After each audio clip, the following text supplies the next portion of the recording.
Menteri Luar Negeri Rusia, Sergei Lavrov, memberikan ultimatum kepada Ukraina pada Senin, 26 Desember 2022.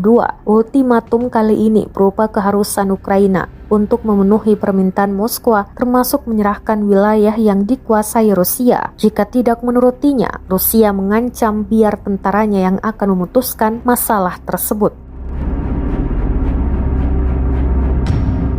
Pernyataan Sergei Lavrov itu datang hanya berselang sehari setelah Presiden Rusia Vladimir Putin mengatakan Rusia terbuka untuk pembicaraan. Putin telah melancarkan invasinya ke Ukraina pada 24 Februari. Dia menyebut agenda itu sebagai operasi khusus untuk denasifikasi dan demilitarisasi Ukraina yang menurutnya merupakan ancaman bagi Rusia.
Terima kasih sudah nonton.